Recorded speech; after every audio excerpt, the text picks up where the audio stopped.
আজকের এই ভিডিওটি শুক্রবারের আমার ব্যস্তময় দিনের একটি ভিডিও, সাথে থাকছে খুলনা অঞ্চলের চুইঝাল দিয়ে হাঁসের মাংসের লোভনীয় একটা রেসিপি। আশা করি তোমাদের ভালো লাগবে, তো পুরো ভিডিওটা জুড়ে থেকো। আসসালামু আলাইকুম, কেমন আছো সবাই? আশা করি সবাই ভালো আছো। আলহামদুলিল্লাহ, আমিও আল্লাহর রহমতে ভালো আছি। তো সকালে এই যে আমার জামাই যান বাজার করে আনছে আস্ত একখান হাঁস। তো হাঁসটা দেখে আমি রীতিমতো অবাক হয়েছিলাম, মানে আমাকে বলেনি যে হাঁস নিয়ে আসবে।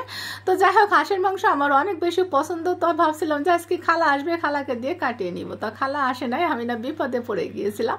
তো যাই হোক, পরিষ্কার করে এনেছিল, কিন্তু হাঁসের গায়ে কিন্তু ছোট ছোট যে পশমগুলো থাকে না, ওইগুলো কিন্তু খুব সহজে উঠতে চায় না। তো এই যে এই টিপসটা কিন্তু আমি ফলো করে তারপরে খুব সুন্দরভাবে কিন্তু পরিষ্কার করে নিয়েছি।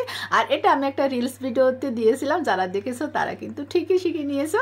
খুবই কিন্তু উপকারী এই টিপসটা। তো যাই হোক, আমি হাঁসের মাংসটা কেটে সুন্দর করে ধুয়ে নিয়েছি।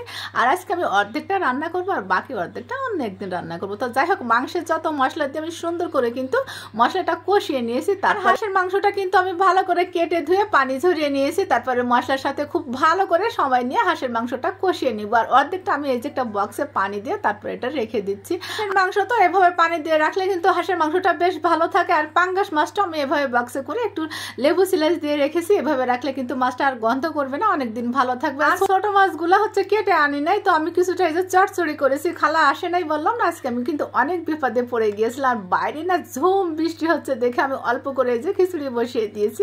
বৃষ্টি দেখলেই তো মনটা খালি খিচুড়ি খাই খাই করে, তাই না বলো?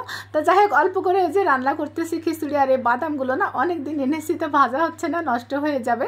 তো ভাবলাম যে এই ফাঁকে না ভেজে রাখি। হাঁসের মাংসটা কিন্তু আমি সময় নিয়ে কষিয়ে নিয়েছি। আর এই পর্যায়ে দিয়ে দিয়েছি আমি কয়েকটা গোটা রসুন আর চুইঝাল। এই পর্যায়ে চুইঝাল আর গোটা রসুন দেওয়ার পরে কিন্তু আমি আরো খানিকক্ষণ সময় নিয়ে কষিয়ে নিব। হাঁসের মাংসটা যত ভালো কষানো হবে না, তত কিন্তু স্বাদটা ভালো আসে। আর হাঁসটা আমার মনে হলো ভালো, বেশ তেল ছাড়ছে। আর এদিকে যে কোয়েল পাখির ডিমগুলো না আমি ভিজিয়ে রাখতেছি, পরে ধুয়ে রাখবো। রান্নার ফাঁকে ফাঁকে আমি কাজগুলো গুছিয়ে নিয়েছিলাম, কিছুটা অফ ক্যামেরায় গুছিয়েছি, আর কিছুটা এই যে ভিডিও করেছি, সেগুলো তোমাদের মাঝে শেয়ার করছি। আর হাঁসের মাংসটা কিন্তু ঝাল আর গোটা রসুন দিয়ে আমি বেশ খানিকক্ষণ কষিয়ে নিয়েছি। তারপরে এই যে আমি ঘন নারকেলের দুধ দিয়েছি। ঘন নারকেলের দুধ দিয়ে তারপর আমি রান্নাটা করে নিয়েছি। আর শেষে একটু এই যে আমি গরম মশলার গুঁড়া ছড়িয়ে দিয়েছি। তারপরে দেখো হাঁসের মাংসের কালারটা মাশাআল্লাহ লোভনীয়, আর খেতেও মাশাআল্লাহ অনেক বেশি মজার হয়েছিল। তো আমি ঝটপট করে এই যে টেবিলে সবকিছু পরিবেশন করে নিয়েছি। আর আমার কিন্তু অনেক ব্যস্তময় একটা দিন গিয়েছে। ওই যে বললাম না, খালা আসে না, আমি সময়ের সাথে কিন্তু পেরে উঠে না, আমার গোসলও হয় নাই। তারপরে এই যে আমি গোসল করে চলে গিয়েছি ছাদে কাপড় নাড়তে গিয়েছিলাম। গিয়ে দেখি আমার গাছের লেবুগুলো না পেকে গিয়েছে, আর একটা এই যে পড়েও গিয়েছে। গাছের লেবু যে পেকে যাচ্ছে এদিকে খেয়াল করা হয় না, লেবু কিনে আনে আর আমি সেগুলো খাই। তো গাছের লেবুর দিকে আর খেয়াল ছিল না। তো এই যে আমি কয়েকটা লেবু উঠিয়ে নিয়েছি। মাশাআল্লাহ, এবার গাছে বেশ লেবু ধরছে আলহামদুলিল্লাহ। আর আসার পথে দেখি যে ভেন্ডি গাছে ভেন্ডিগুলো বেশ বড় হয়ে গেছে। ভেন্ডিগুলো কি প্রতিদিনই কিন্তু উঠাতে হয়, নাহলে কিন্তু পেকে যায়। তো আসার পথে একটা ভেন্ডিও উঠিয়ে নিয়ে এসেছিলাম।